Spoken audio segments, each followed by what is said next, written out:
ప్రభువునందు ప్రియులకు క్రీస్తు యేసు వారి ఘనమైన నామములు శుభములు తెలియజేయుచున్నాం. ఈ దినము హెబ్రోన్ క్యాలెండర్ వాగ్దానము, కృతజ్ఞతాస్తుతులు చెల్లించుడి, ఇలాగు చేయుట యేసుక్రీస్తునందు మీ విషయంలో దేవుని చిత్తము.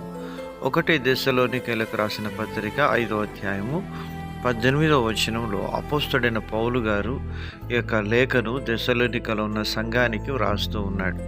ప్రియమైనటువంటి దేవుని ప్రజలారా, దైవదాసుడు తన యొక్క జీవితంలో ఎన్నో పరిస్థితుల గుండా దేవుడు తను తీసుకువెళ్ళిన ఆ యొక్క విధానాన్ని జ్ఞాపకం చేసుకుంటూ కావచ్చు దెస్సలోనికైలకు ఈ పత్రిక రాస్తూ ఉంటున్నాడు.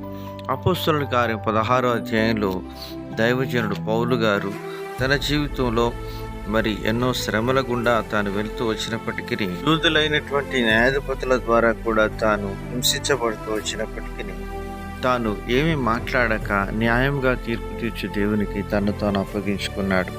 కొన్ని పర్యాయాలు మన తప్పు ఏమీ లేకపోయినప్పటికీ, మన ప్రమేయం ఏమీ లేకపోయినప్పటికీ మనల్ని హింసించి దూషించి మనల్ని గాయపరిచేవారుగా ఉంటారు లోకం. అటువంటి సమయంలో నువ్వు మౌనం వహించి కృతజ్ఞతాస్తుతులు చెల్లించుట ద్వారా దేవుని శక్తి విడుదలవుతుందనే సత్యాన్ని మరచిపోవద్దు.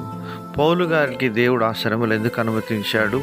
ఒక జైలు అధికారిని దేవుడు దర్శించడానికి, జైలు అధికారిని వారి కుటుంబాన్ని రక్షించడానికి దేవుడు పౌలు జీవితంలో ఆ పరిస్థితులు అనుగ్రహించినాడు.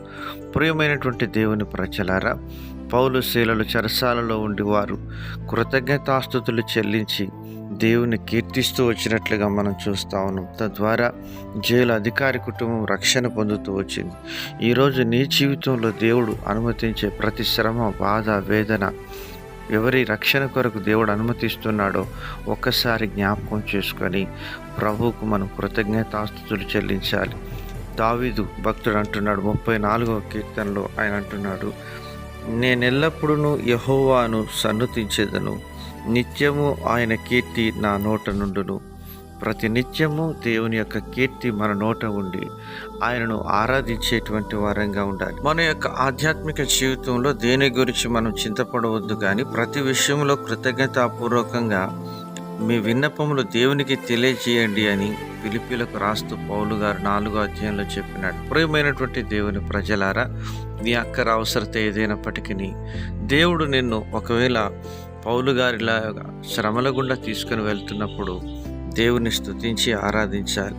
నీవెప్పుడైనా స్తుతించి కృతజ్ఞతాస్తుతులు చెల్లిస్తావో దేవుని శక్తి విడుదలవుతుంది. అలాగున మన రక్షకుడైన యేసయ్య కూడా గెత్సెమనే వనంలో తండ్రి చిత్తాన్ని చేయడానికి ఆయన కృతజ్ఞతాస్తుతులు చెల్లిస్తూ వచ్చినాడు. నీ జీవితంలో దేవుడు అనుమతించే ప్రతి పరిస్థితిలో ఆయనకు కృతజ్ఞతాస్తుతులు చెల్లించినప్పుడు నీ ద్వారా అనేకులకు దేవుడు రక్షణను సిద్ధపరుస్తాడు. అలాగే అనేకులను దేవుడు రక్షణలోనికి నడిపించి తన నామానికి మహిమ తెచ్చుకొనుగాక.